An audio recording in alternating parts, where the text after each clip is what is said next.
Good afternoon, Blair Caden. My name is Mihiraa. Let's start the warm-up session. What do you find rewarding about being a nurse? I truly love helping people, and the most rewarding thing for me as a nurse is seeing the joy of patients and their families. It is always a priceless feeling to see our patients recover to a normal life after going through a difficult time. Throughout my years as a nurse, I have seen many heartbreaking times as well, and being able to help those families cope with loss has been very difficult, but also rewarding. How do you deal with someone who isn't satisfied with your patient care? When faced with a dissatisfied patient, I assess the issue, determine if it's something within my control to correct, address their concerns, answer their questions, and collaborate with colleagues for alternative solutions if necessary. My goal is to accommodate the patient without compromising their care. Tell me what you feel your greatest skill as a nurse is. My greatest skill as a nurse is my communication ability. I'm very proud of my ability to listen to what a patient is telling me. Nothing frustrates them more than feeling as though they're not being heard, and actively listening can help make someone comfortable. In addition, I learned that addressing their concerns and communicating assuredly make them feel comfortable, which is important to receiving quality care. What do you find is the hardest part about being a nurse? I think the hardest thing I've had to deal with is feeling helpless. While it's my job to provide as much care and comfort as medically possible, there are times when I just can't do more. Seeing someone in pain or feeling miserable and knowing there's nothing you can do to help is the most difficult thing I deal with. I am a nurse because I genuinely care about people and want to help, and when I can't, that's hard. How do you handle the stress of the job?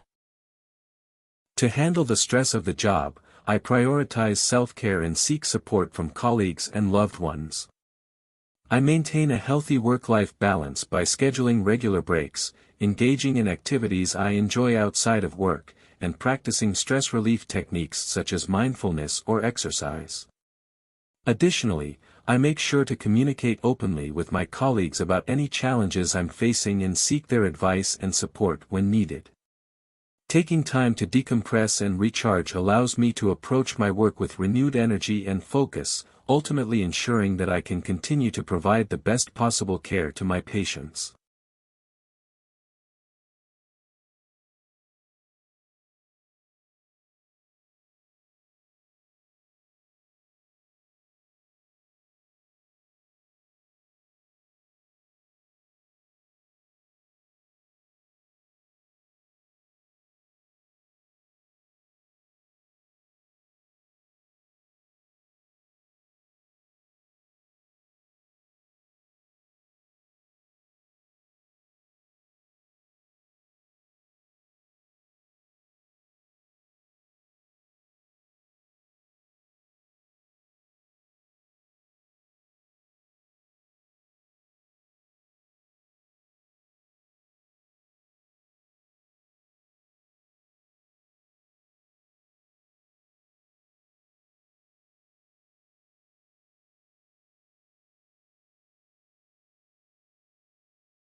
Your preparation time is over.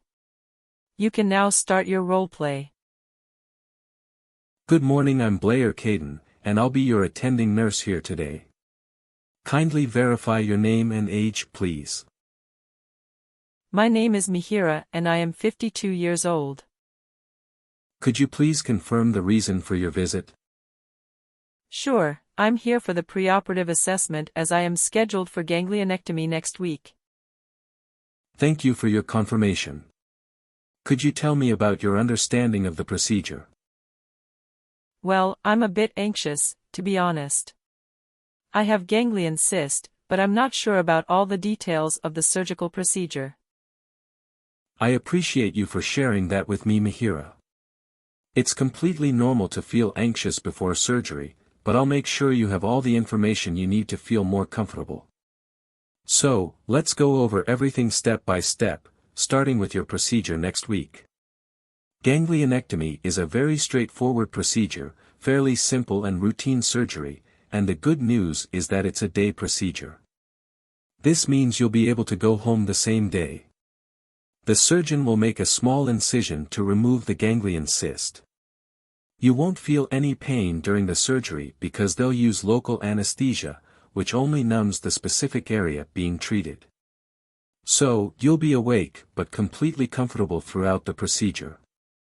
After the surgery, we'll give you some simple instructions for your recovery at home.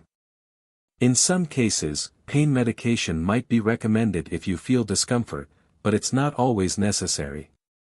The most important thing is to keep the wound clean and dry, and if the dressing gets wet, you'll have to change it to keep the area safe and protected. Mihiraa, do you have any specific concerns or questions? Yes, I'm actually a bit worried about the local anesthesia. I've never had it before, and I'm not sure about its effectiveness and how it's going to feel. I understand that the idea of local anesthesia might be worrying for you, Mihiraa, but I want to reassure you that it's a very common and safe practice, especially for procedures like yours. With local anesthesia, only the area around the ganglion cyst will be numbed, so you won't feel any pain during the surgery. Many people find it comforting because, unlike general anesthesia, you won't be put to sleep, and you won't experience any drowsiness afterward. You'll be fully alert during the procedure, but completely comfortable, and this method is much safer for a day surgery like yours. Apart from this, it's important to let the doctor know if you have any allergies, particularly to medications or anesthesia, as well as any medical conditions or medications you're currently taking. This helps ensure everything goes smoothly and avoids any unnecessary risks. Does that help ease your worries a bit? Yes, it does. I'll let them know about any of my allergies. What should I do to prepare for the surgery? Great.